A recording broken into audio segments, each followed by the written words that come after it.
Meus amados irmãos, a paz do Senhor. Quero agradecer a Deus a oportunidade de estar mais uma vez aqui na Casa do Pão, aqui em Belém. Na verdade, esse ano, primeira vez que eu venho na Reunião do Belém. Já estou atrasado já, demorei. Louvar a Deus pela vida do pastor Zoélito Bezerra da Costa, presidente da igreja, presidente do Conselho Administrativo. Louvar a Deus também pela vida do pastor Elton Júnior, vice-presidente da igreja e presidente da nossa Convenção Geral das Assembleias de Deus no Brasil. Quero convidar os amados irmãos a abrir a Bíblia Sagrada no texto que está em Tessalonicenses, 1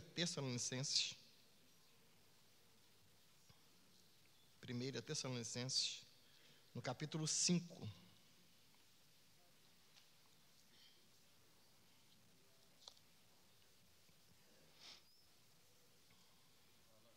Versículo de número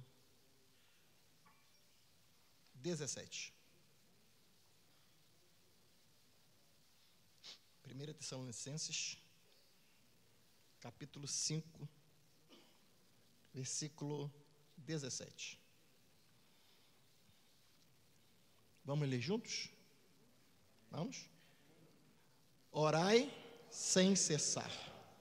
Pode tomar assento.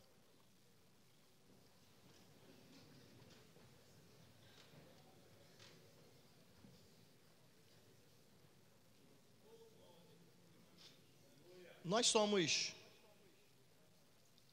crentes, servos de Deus, obreiros da casa do Senhor e membros da Assembleia de Deus no Brasil. A história da nossa igreja, desde a sua fundação, desde o momento em que Gunnar Wingren e Daniel Berg foram chamados para servir ao Senhor aqui no Brasil, foi fruto de oração. Quando eles saíram de Nova York, no dia 5 de novembro de 1910, durante os 14 dias em que ficaram dentro do navio, até chegar em Belém, Pará, no dia 19 de novembro de 1910, foram 14 dias de muita provação, mas 14 dias em que eles ficaram orando, sem cessar. Incessantemente, durante os 14 dias, eles oraram, buscando a presença de Deus. Ao chegar no Brasil, de novembro até junho de 1911, foram também muitas provações, muitas lutas, muitas guerras, batalhas, mas eles continuaram orando sem cessar. Amparados e aguardados na casa de uma irmã chamada Celina, eles oravam sem cessar, de dia, de noite e na madrugada. No livro Diários de um Pioneiro, falando sobre a história de Wingren, ele conta uma experiência da irmã Celina, que ela tinha uma enfermidade, e ela não podia orar, não podia glorificar a Deus, não podia expressar o seu louvor. E ele, incomodado com isso, e usado por Deus, usado pelo Espírito Santo, ele pergunta a ela se ela tinha fé para ser curada, e ela disse que ela tinha fé para ser curada. E eles oraram e falaram o seguinte: a partir de hoje você deixa os seus remédios, porque Jesus vai te curar. E Jesus curou a irmã Celina da enfermidade.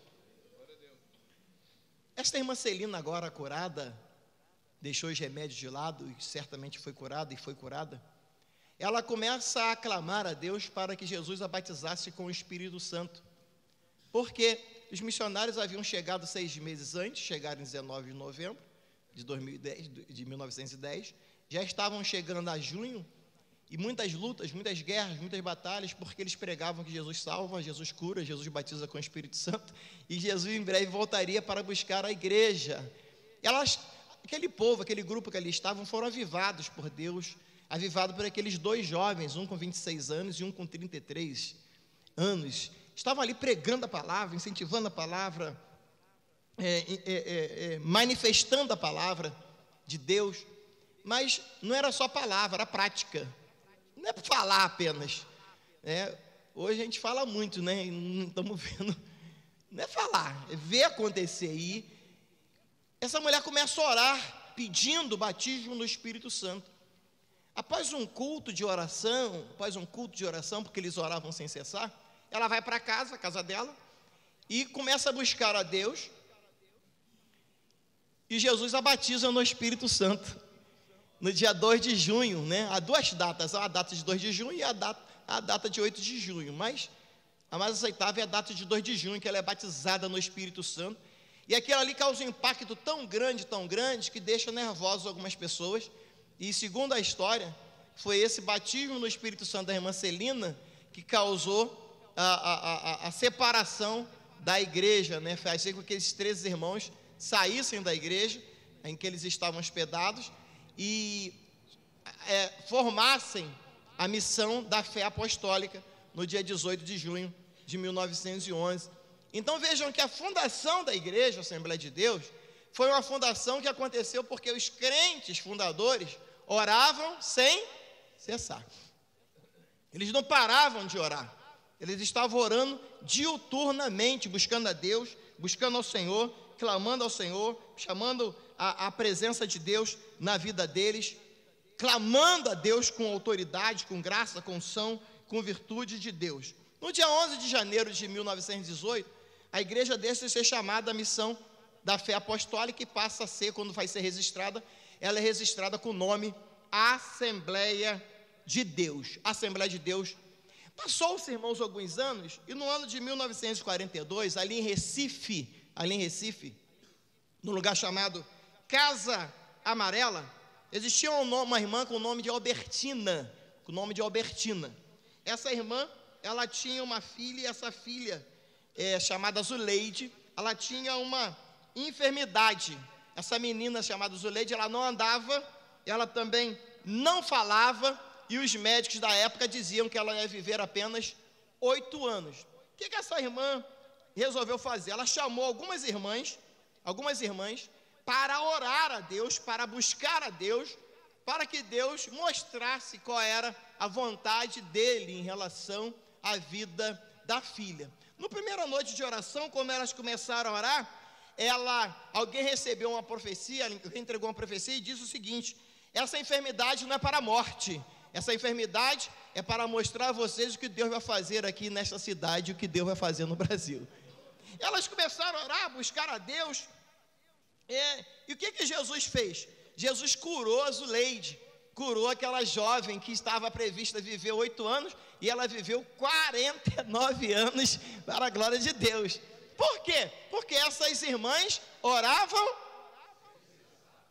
elas oravam sem cessar, e elas oravam em círculo. Em 1942, ali na Casa Amarela, em Recife, quando elas oravam em círculo, faziam um círculo e oravam. Por que o círculo? Porque a irmã Albertina, que é a fundadora do círculo de oração, ela tinha lido um folheto, ela recebeu um folheto, ela leu nesse folheto, que as orações era como um círculo nos céus, era como um círculo nos céus. Então, quando ela vai fundar o trabalho de oração, quando ela reúne as irmãs de oração, ela se lembrou do folheto, ela disse assim: vamos circular os céus com as nossas orações.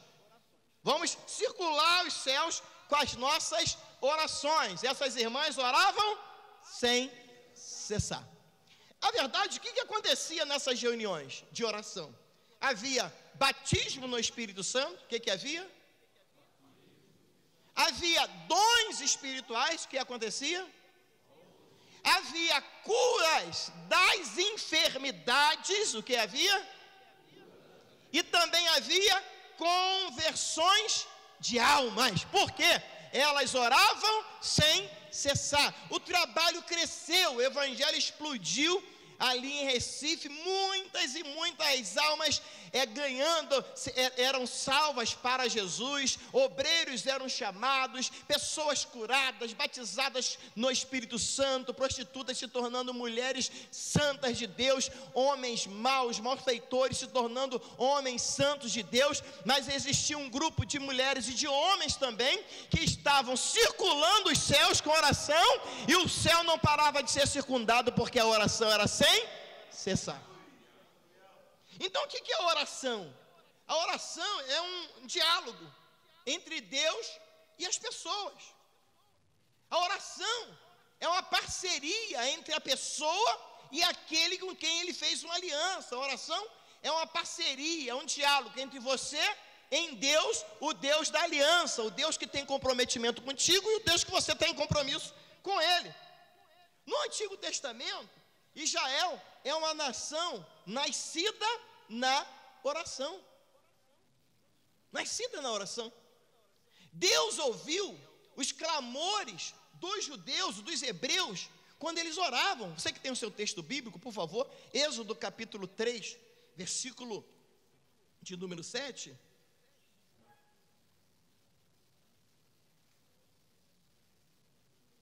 Êxodo capítulo 3, 7. E disse o Senhor: tenho visto atentamente a aflição do meu povo, que está no Egito, e tenho ouvido o seu clamor, por causa dos exatores, porque conheci as suas dores. Portanto, desci para livrá-lo da mão dos egípcios, e para fazê-lo subir daquela terra, a uma terra boa e larga, a uma terra que mana leite e mel, ao lugar do cananeu, e do eteu, e do amorreu, e do ferezeu, e do eveu, e do jebuseu. Ou seja, eles clamaram a Deus, e Deus fez o quê? Ouviu. Eles oraram sem cessar. Josué discerniu o pecado da comunidade no tempo da conquista. Aquele incidente ali com Acã, como é que foi descoberto? Foi descoberto através da oração. Vamos ver o texto bíblico? Josué capítulo 7, você que tem o texto bíblico, Josué capítulo 7, versículo 6 ao versículo 9, Josué capítulo 7, versículo 6 ao 9. Então Josué rasgou suas vestes, se prostrou em terra sobre o seu rosto, perante a arca do Senhor, até a tarde. Ele e os anciãos de Israel, e deitaram pó sobre as suas cabeças. Não somente ele e todos os obreiros que estavam com ele. E disse Josué: ah, Senhor Jeová, porque com efeito fizeste passar este povo o Jordão, para nos dares nas mãos dos amorreus, para nos fazerem perecer? Tomara nos contentáramos com ficarmos além do Jordão. Ouvindo isso, os cananeus de todos os moradores da terra nos cercarão e desarraigarão o nosso nome da terra. E então que farás o teu grande nome? Então disse o Senhor a Josué, depois da oração de Josué, depois da oração dos anciãos, olha o que Deus diz para Josué: levanta-te, porque estás prostrado assim sobre o teu rosto. Eu vou te mostrar quem é o pecador dentro da congregação. O Josué orou sem cessar. Ele foi buscar a resposta na oração. Nós vemos da mesma sorte, irmãos, Davi, quando é repreendido, Davi, quando está sem contato com Deus, nós temos no Salmos 51, se você puder abrir o seu texto bíblico, no Salmo 51, Davi vai dizer: tem misericórdia de mim, ó Deus, segundo a tua benignidade, apaga as minhas transgressões, segundo a multidão das tuas misericórdias. Lava-me completamente, ele reconhece a sua iniquidade, lava-me completamente da minha iniquidade, purifica-me do meu pecado, porque conheço as minhas transgressões e o meu pecado está sempre diante de mim. Contra ti somente pequei e fiz o que é mal aos teus olhos. para que seja justificado quando falares, e puro quando julgares. Salmo 51, versículo 1 ao 4. Então Davi, no momento em que ele erra, ele ora sem cessar.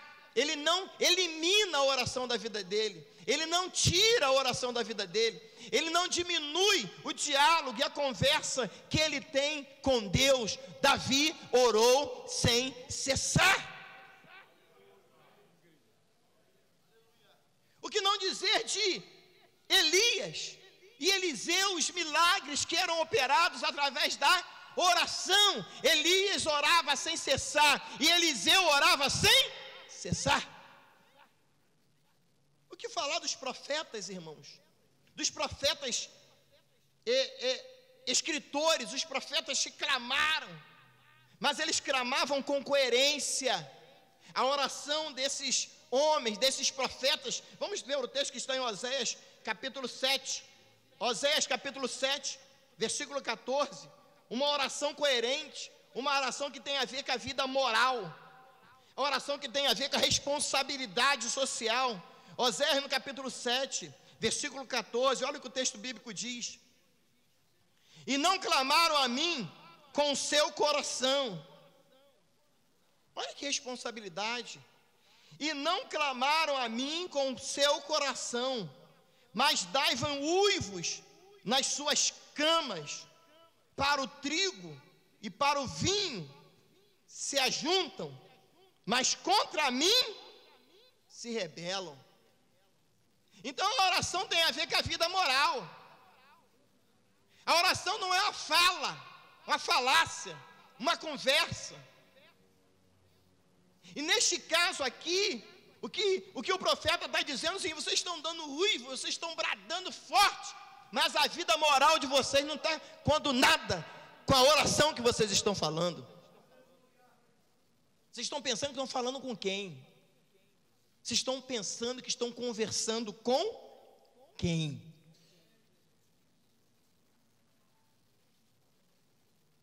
Eles oravam. Os profetas que tinham comunhão com Deus oravam sem cessar.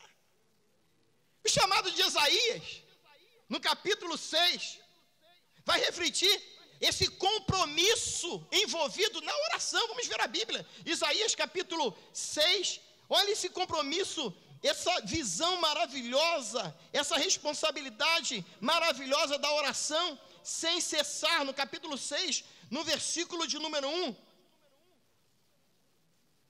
no ano em que morreu o rei Uzias, ele diz: eu vi o Senhor assentado sobre um alto e sublime trono. E vejam, irmãos, que visão de ver o Senhor, de sentir a presença do Senhor, de sentir a glória do Senhor, e de não somente ver, sentir, perceber, é deixar que os outros vejam, deixar também que os outros percebam essa presença de Deus na vida daquelas pessoas que estão em nossa volta.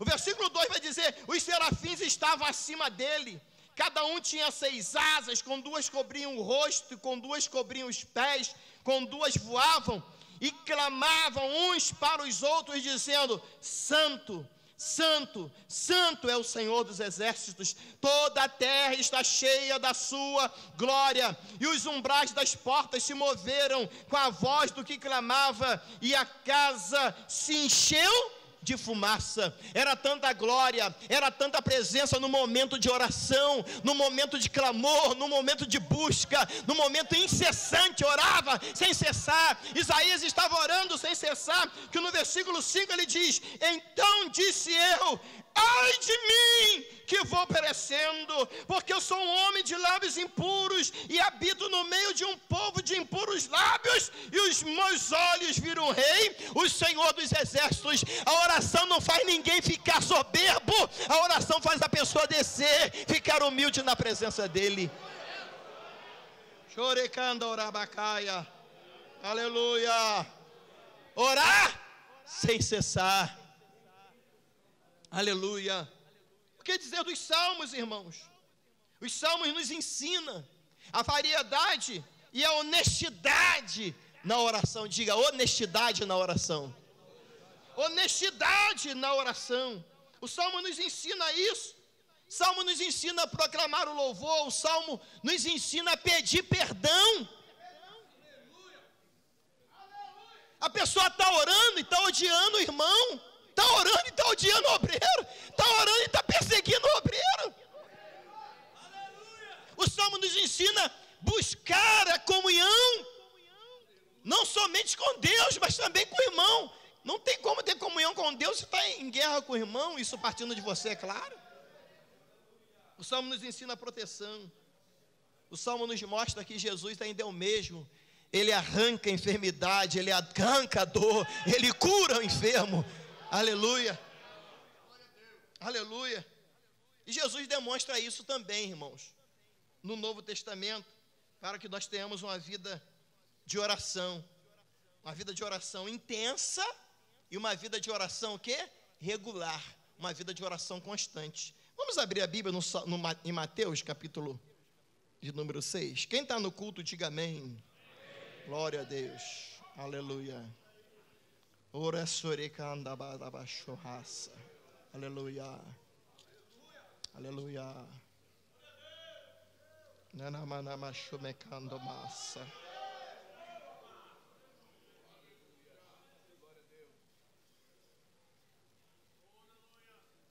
Mateus capítulo 6.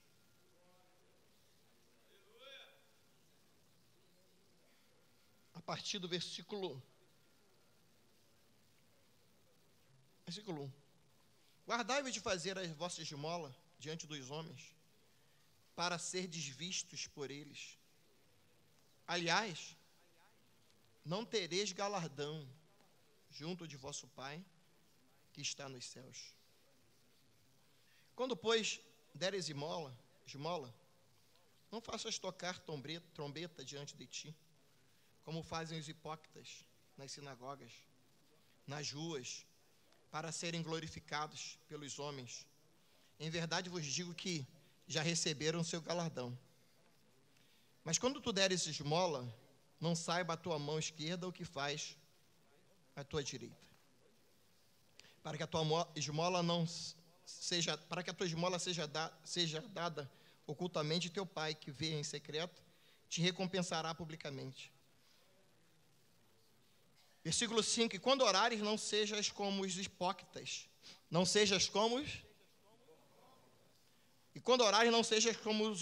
os hipócritas, pois se comprazem em orar em pé, nas sinagogas, e as esquinas das ruas, para serem vistos pelos homens. Em verdade vos digo que já receberam o seu galardão. Mas tu, quando orares, entra no teu aposento, e fechando a tua porta, ora a teu Pai, que vê o que está oculto. Deus vê o que está oculto. Aleluia. E teu Pai, que vê o que está oculto, te recompensará. E orando, não useis de vãs repetições, como os gentios, que pensam que por muito falarem, serão ouvidos. Não vos assemelheis, pois, a eles, porque vosso Pai sabe o que vos é necessário, antes de vós lhe pedirdes. Portanto, vós orareis assim: Pai nosso que estás nos céus, santificado seja o teu nome, venha o teu reino, seja feita a tua vontade, tanto na terra como no céu. O pão nosso de cada dia dá-nos hoje. Perdoa-nos as nossas dívidas, assim como nós perdoamos aos nossos devedores. E não nos induzas à tentação, mas livra-nos do mal, porque teu é o reino, e o poder, e a glória, para sempre. Amém. O versículo 5 desse texto diz exatamente isso. E quando orares, não seja como os hipócritas, que se comprazem em orar em pé nas sinagogas. Existem pessoas que oram para impressionar a congregação. É aquela pessoa que é chamada para orar antes do pregador, e ele faz uma oração de meia hora. Ele vai fazer a oração para o pregador. Mas ele faz uma oração, fala língua estranha, dá brado, entrega a profecia, ele quer aparecer, ele quer impressionar. Aí Jesus chama de hipócrita. Porque quem ora sem cessar, está orando com Deus, está orando em honestidade. Ele não está orando para impactar ou pensar que vai impactar a congregação, para a congregação dizer assim, a oração dele foi melhor do que o que o pregador pregou. Jesus também proibiu, no capítulo 6 de Mateus, proibiu qualquer tentativa de manipular Deus. A oração não é instrumento para você tentar manipular Deus, para fazer a tua vontade. Não é a tua vontade, é a vontade dele, é a vontade de Deus. Essa oração de Mateus vai nos ensinar que nós temos que confiar no Pai. Confiar em Deus. Há pessoas que são, irmãos, impactadas, lamentavelmente, pelaquilo que vê, e não pelaquilo que ele não está vendo, mas é o que de fato está acontecendo.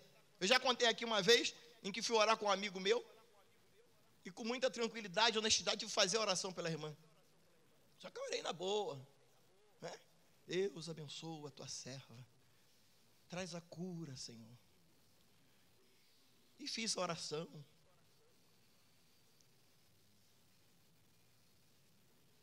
Tomamos o café. Depois no final ela falou, vamos ouvir a oração com o irmãozinho aí. Chamou o irmão para orar. O irmão bateu no meu ombro e falou assim, vou te mostrar como é que ora.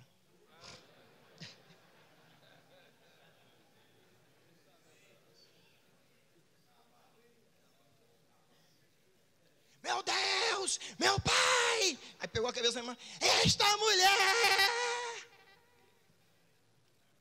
Deu uma rajada de língua estranha, glória a Deus. Sapateou, acabou de orar, falou assim, viu aí? E não é que a mulher levou mais fé na oração dele do que da minha.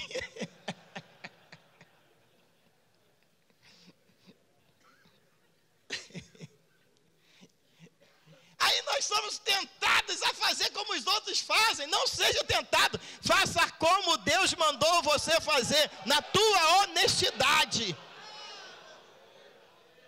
Deus não ouve oração de hipócrita. Deus não ouve oração sem honestidade.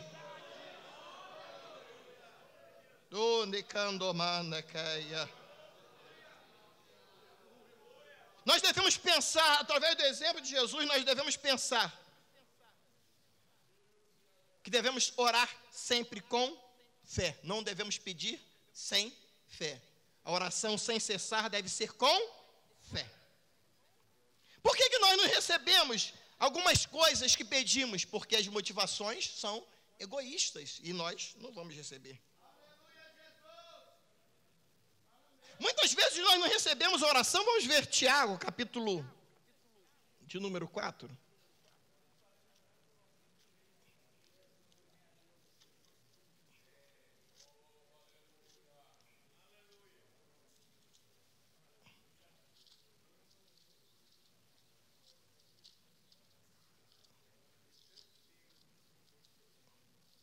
Tiago, capítulo 4. Versículo 7. Tiago 4, 7. Sujeitai-vos a Deus. Resisti ao diabo e ele fugirá de vós. A oração tem esse poder de blindar a tua casa, de blindar a tua família, de blindar o teu filho, de blindar os conflitos. E o diabo fugirá de vós. Chegai-vos a Deus, versículo 8. E ele se chegará a vós. Chegai-vos a Deus.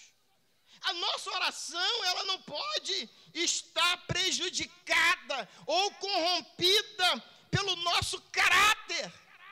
Chegai-vos a Deus, e ele se chegará a vós, limpai as mãos, pecadores, e vós de duplo ânimo, purificai o vosso coração, senti as vossas misérias, e lamentai e chorai, converta-se o vosso riso em pranto, o vosso gozo em tristeza, humilhai-vos perante o Senhor, e Ele vos exaltará. Orai sem cessar. A história da nossa igreja, desde a fundação, desde o chamamento de Gunnar Wingren e Daniel Berg, é debaixo do joelho, é debaixo do joelho, é debaixo do joelho. Aí nós vamos entender uma palavra de Paulo aos Efésios, por favor, Efésios capítulo de número 3. Efésios capítulo 3, quem está no culto, diga amém. Chorabanai. Efésios capítulo 4, versículo 3. Efésios capítulo 3, versículo 14. Vamos ler juntos? Vamos ler juntos?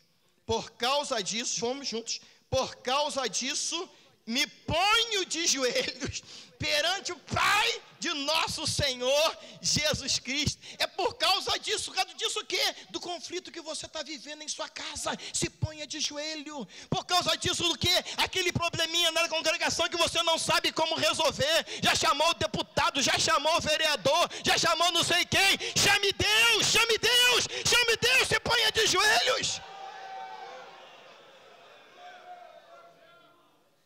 Oh, ei, oh, Namanai, é de joelhos, é colocar os joelhos debaixo no chão, o coração voltado para Deus. Deus vos exaltará, chegai-vos a Deus. Paulo vai dizer, por causa disso me ponho de joelhos perante o Deus, Pai de nosso Senhor Jesus Cristo. Aí o versículo 15 é tremendo, porque o versículo diz assim: o qual toda família nos céus e na terra toma o nome. Aí ele vai dizer o resultado dessa oração. Paulo vai dizer no versículo 20, quando você se põe de joelhos, olha o que acontece. Ora, aquele que é poderoso para fazer muito mais abundantemente, além daquilo que você pediu em joelhos, além daquilo que você pensou em joelhos, segundo o poder que em nós opera, a esse glória na igreja, por Jesus Cristo, em todas as gerações. Orai sem cessar. Ei! Nós precisamos de uma igreja onde o jovem vê que você ora, onde a criança vê que você ora, onde as irmãs da oração vê que você ora. Orai sem cessar. Ei, candobanda calamainde coramandarabakaia. Levante as suas mãos se você pode por uns instantes. Vamos orar, vamos orar, vamos orar. Tem solução. Orai sem cessar. Ei, condamanai.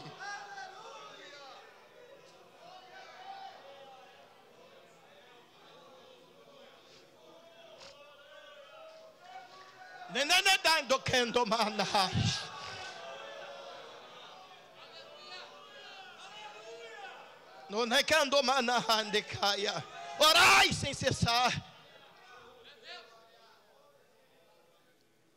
Se o outro não quer orar, é problema dele. Você sabe que você, obreiro, você é resposta de oração. Você é resposta de joelhos que se dobraram. Nós, obreiros, somos resposta de oração. Daquela irmãzinha do ciclo de oração, muitas delas você nunca estendeu a mão para cumprimentá-la, mas você é resultado da oração dela, não somente no ciclo de oração, mas também pela madrugada.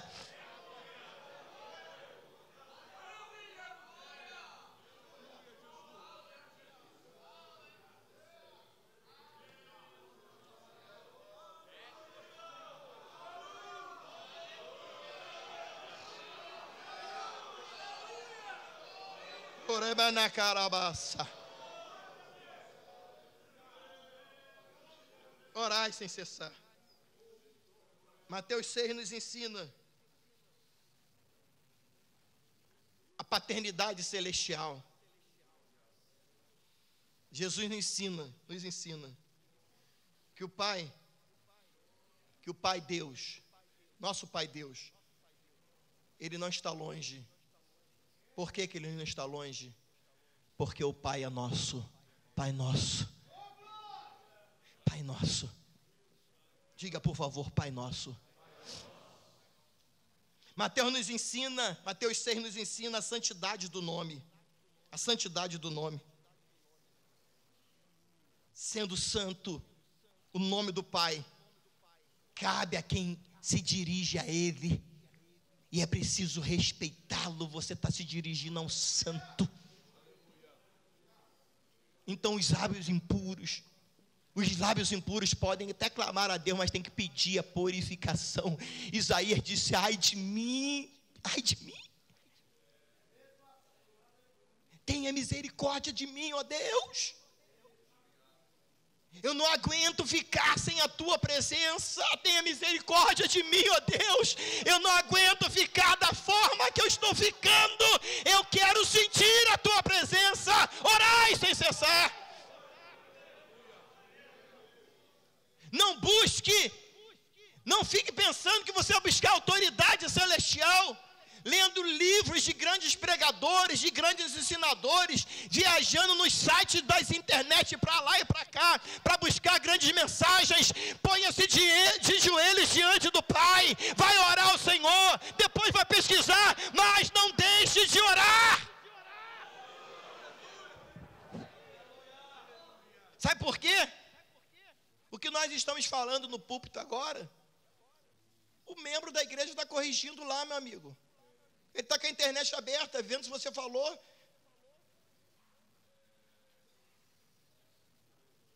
Mas a unção não. A unção faz a diferença.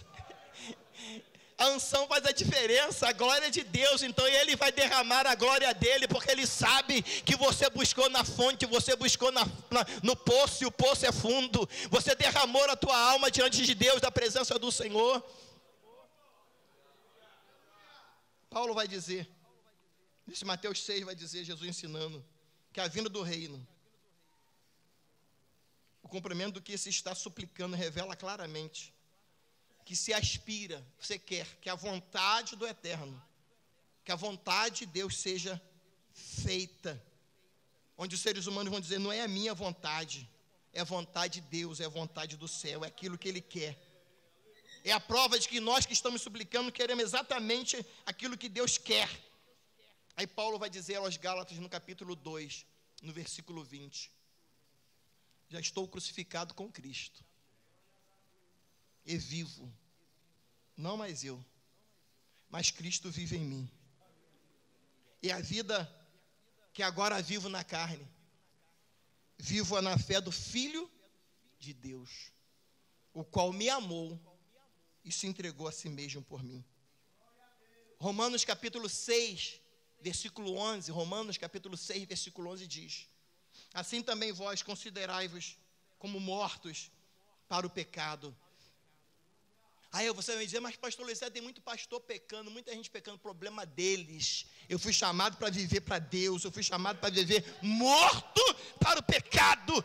Eu fui chamado para dar testemunho para minha esposa Cláudia. Eu fui chamado para dar testemunho para minha filha Kathleen, para o meu filho César.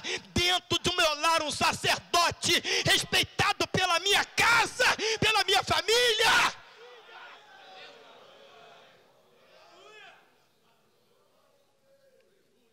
Eles não podem ver um homem no púlpito, um santo no púlpito e um ímpio dentro de casa.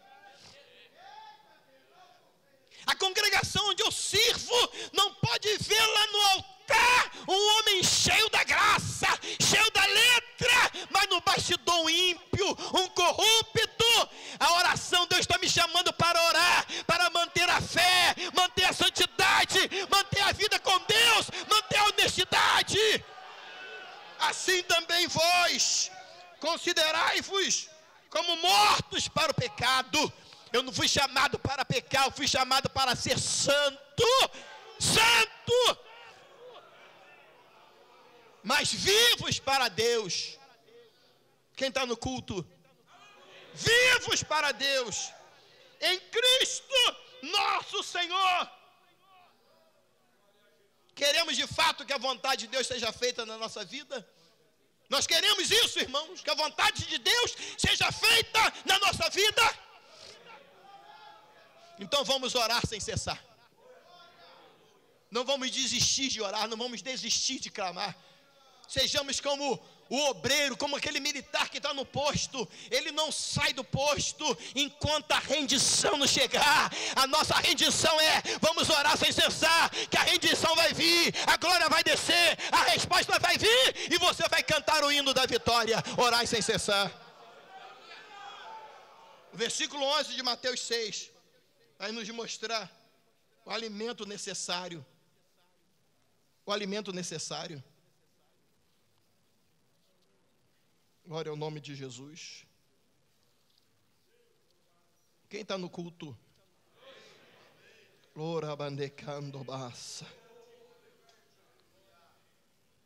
Versículo 11. O pão nosso de cada dia, dá-nos hoje. Cada dia aqui tem a palavra no grego, mas não sei falar. Então só vou dizer o que é, né? Senão eu vou falar que os catedráticos vão dizer assim, está errado. Está lá no grego lá. Então cada dia significa pão necessário. Diga pão necessário. Leve em conta o que é urgente. Se você orar sem cessar, o pão necessário vai acontecer na sua vida. O que é urgente vai acontecer. Orai sem cessar. Pão de cada dia significa aqui o pão diário. Diga pão diário. Pão diário. Leve em conta o desejo maior do crente. Qual é o teu desejo maior agora? É o pão de cada dia. O pão de cada dia, não somente o pão necessário, mas o pão diário. O pão diário. O pão necessário é aquilo que é urgente. Veio urgente. Quantos de nós já fomos chamados para orar numa necessidade que surgiu? Gente, vamos orar, vamos orar. E há pessoas que oram de qualquer jeito. Olha aqui, quando alguém te chamou para orar, é porque a pessoa está acreditando que você tem contato com Deus e Deus tem contato contigo. Então ore com seriedade. Também é o pão diário. É o que você está precisando. Mateus 26 vai dizer: enquanto comiam, Jesus tomou o pão e abençoando partiu e disse, e deu aos discípulos e disse, tomai e comei, isto é meu corpo, porque isto é meu sangue, o sangue do Novo Testamento que é derramado por muitos para a remissão dos pecados. O pão aqui do versículo 11 também tem a ver com o pão do amanhã. Pão necessário, vamos lá, pão necessário, pão diário e pão de amanhã. Pão de amanhã aqui é o desejo escatológico. Qual é o desejo escatológico? Que Jesus vem para buscar a tua igreja. O desejo escatológico aqui, esse pão de cada dia, é ter a impressão correta de que as lutas vão findar, porque Jesus vem buscar a sua igreja, vai vir buscar o teu povo, o povo que está clamando pelo nome do Senhor. Esse desejo de orar de Mateus 26, Mateus capítulo 6, fala sobre o perdão nos relacionamentos. Tradicionalmente o judeu perdoava 3 vezes. Pedro, para se mostrar muito santo, fala com Jesus 7 vezes, né? Aí Jesus resolve o problema e diz assim, 70 vezes 7. Então nenhum de nós aqui tem o direito de não perdoar, porque Jesus mandou perdoar 70 vezes 7. Quer que as suas orações não sejam pedidas? Busca a Deus. E vou concluir nesses 5 minutos. Segura aí que agora é paulada. Versículo 13. E não nos induza à tentação, mas livra-nos do mal. Porque o reino é de Deus, não é de propriedade dos homens. O reino é de Deus, não é de propriedade dos homens. A congregação não é tua, o setor não é teu. Você é apenas o mordomo que Deus usou alguém para entregar a você, para você administrar lá. É de Deus, aquele povo lá é de Deus, aquele líder de mocidade é de Deus, aquele líder de mocidade da noiva feminina é de Deus. O reino é de Deus. Muitos querem até dizer que são os donos do reino, mas o reino continua sendo de Deus. Orai sem cessar. E o poder? E o poder? Estou no tema ainda, tá? E não nos induz à tentação, mas livra-nos do mal, porque teu é o reino. Salmo 62, versículo 11. Uma coisa disse Deus, 2 vezes a ouvir, que o poder pertence a Deus. Orai sem cessar. Quem ora sabe exatamente o teu lugar. Estou no texto ainda. Vou esgotar meus minutinhos todinho aqui. O poder e a glória. Diga glória. Versículo 13. Não nos induz à tentação, mas livra-nos do mal. Porque teu é o reino, e o poder, e a glória. Será que tem pregador que quer a glória para ele? Vou nem comentar. A glória pertence ao Isaías 42, 8. Eu sou o Senhor, este é meu nome, a minha glória, pois a outro não darei. Quem ora sem cessar sabe exatamente o lugar, sabe de quem é o reino. Quem ora sem cessar sabe de quem é o poder. E quem ora sem cessar sabe de quem é a glória.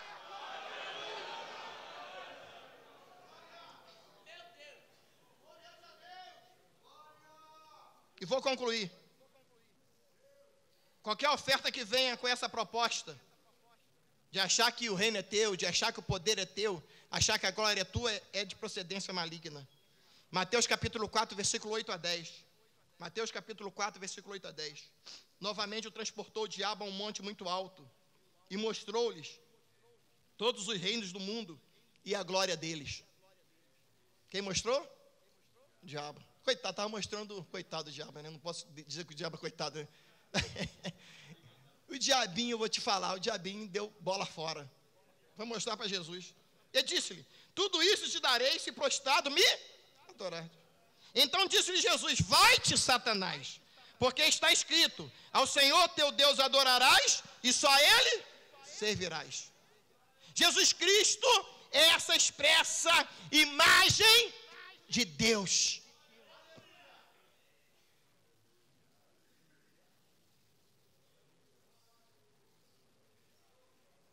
Deus quer que nós voltemos ao primeiro amor. Deus quer que nós voltemos à prática da oração. Porque a prática da oração funciona. Eu não sei se você pode, por alguns instantes, fechar os seus olhos.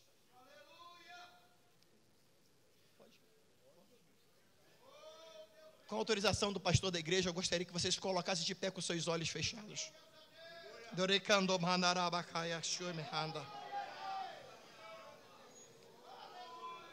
Eu não sei como você saiu de casa. Certamente você veio a essa escola tradicional do Belém para buscar de Deus e já está recebendo de Deus desde o momento em que você colocou essa proposta no coração.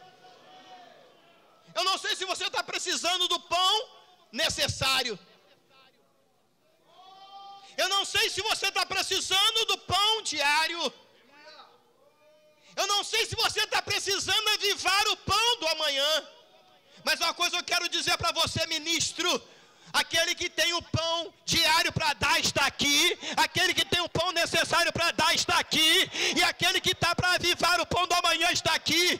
Então neste momento eu gostaria, se você puder, com os olhos fechados, fechados, a mão levantada ou as mãos levantadas. Vamos clamar ao Deus do céu, vamos dar a Ele, clamar a Ele, vamos clamar a Ele. Chame por Ele, chame pelo nome de Deus, chame pelo nome de Deus. O reino é dele, o poder é dele, a glória é dele e a resposta vem dele, em o nome de Jesus. Chame por Ele, chame por Ele. Se você está precisando do pão urgente, Ele vem ao teu socorro agora. Se você está precisando do pão diário, Ele vem agora.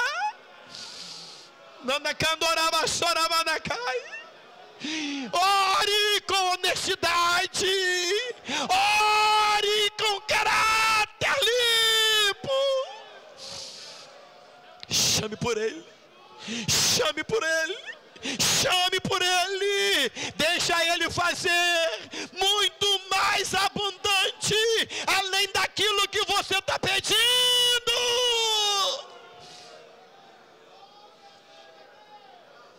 Deixa eu profetizar no nome dEle, pela palavra dEle. Ele vai fazer sim, muito mais abundante, além daquilo que você está pedindo, além daquilo que você está pensando. Mas é necessário, por esta causa, ponha-se de joelhos, orai sem cessar, orai sem cessar, orai sem cessar. Tome o vosso assento, por favor, e muito obrigado. Deus abençoe.